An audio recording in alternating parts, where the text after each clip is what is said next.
Inilah penyebab kenapa Solo tidak menjadi daerah istimewa.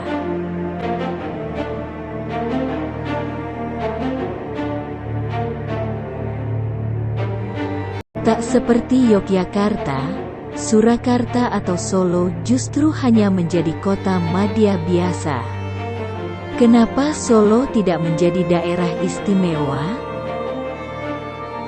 Tak seperti Yogyakarta yang mendapatkan status sebagai daerah istimewa, Surakarta atau Solo justru hanya menjadi kota madya biasa yang dipimpin oleh seorang wali kota. Padahal keduanya hingga sekarang masih memiliki keraton serta seorang sultan yang memimpin. Pertanyaannya, kenapa Solo tidak menjadi daerah istimewa? Simak penjelasannya berikut ini.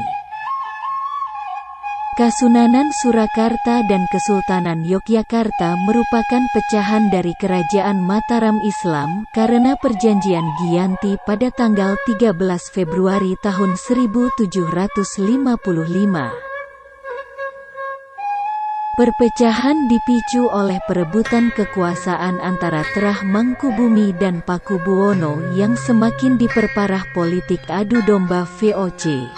Pangeran Mangkubumi lalu terpilih menjadi sultan di tahta Kesultanan Yogyakarta. Kesultanan Yogyakarta bergabung dengan Indonesia setelah kemerdekaan.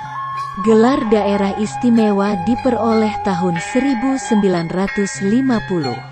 Tidak ada pemilihan umum di daerah istimewa Yogyakarta, DIY. Sultan di Kesultanan Yogyakarta terpilih menjadi gubernur. Posisi wakil gubernur ditempati oleh Adipati Pakualam dari Kadipaten Pakualaman, pecahan Kesultanan Yogyakarta pada 1813. Tidak banyak yang tahu, dahulu Surakarta juga pernah menyandang gelar sebagai daerah istimewa di awal masa kemerdekaan. Sultan Pakubuwono ke-12 pada tanggal 1 September tahun 1945 mengeluarkan maklumat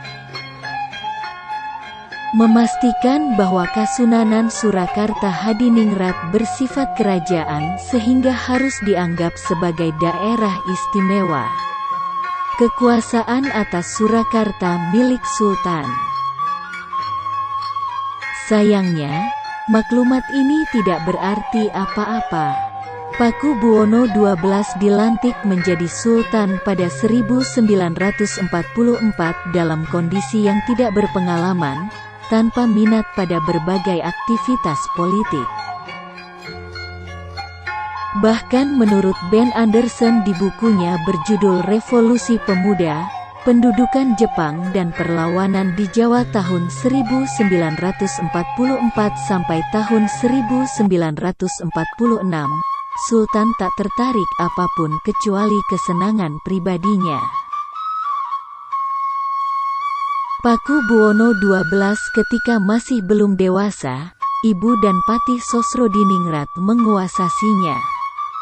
Ditambah lagi dengan pengaruh dari Kasunanan Surakarta sudah lama hilang karena permasalahan keuangan. Hal ini membuat Pakubuwono XII berbeda dengan raja-raja pendahulunya. Ia juga tidak aktif ikut ambil peran di masa-masa genting menjelang kemerdekaan Indonesia. Agustus tahun 1945 sampai Juli tahun 1946, Daerah Istimewa Surakarta meliputi daerah Surakarta, Sukoharjo, Klaten, Boyolali, dan Sragen, serta Mangkunegaran meliputi Wonogiri dan Karanganyar. Namun, status keistimewaan itu tidak langgeng seperti DIY. Pengaruh Pakubuwono II kalah dengan Dr. Muwardi dan Laskar Barisan Banteng yang dipimpinnya ketika zaman revolusi. Pada tanggal 17 Oktober tahun 1945, Pati Sosrodiningrat diculik dan dibunuh oleh laskar tersebut. Januari tahun 1946, Pakubuwono XII dan ibunya diculik. Keduanya lalu dibebaskan setelah membuat surat pernyataan penyesalan. Kemudian pada tanggal 19 April tahun 1946, Laskar Banteng menerobos keraton menuntut Pakubuwono XII menyerahkan kekuasaannya kepada rakyat. Sultan semakin terpojok. Akhirnya pada tanggal 30 April tahun 1946, Pakubuwono XII melepas daerah istimewa, sedangkan Pura Mangkunegaran menyerahkan wilayahnya kepada pihak Konstitusi Republik Indonesia.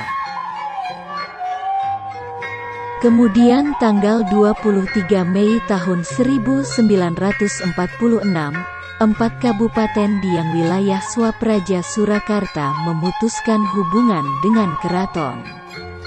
Daerah itu lalu masuk ke wilayah Jawa Tengah, status istimewa hilang. Daerah istimewa Surakarta hanya bertahan selama 1 tahun. Sekarang Kasunanan Surakarta hanya tinggal keraton saja tanpa kekuasaan politik. Keberadaan Kasunanan Surakarta kini hanya bertugas sebagai penjaga budaya Jawa. Sejumlah abdi dalam keraton pernah berunjuk rasa meminta status keistimewaan Surakarta dikembalikan. Namun itu sangat mustahil.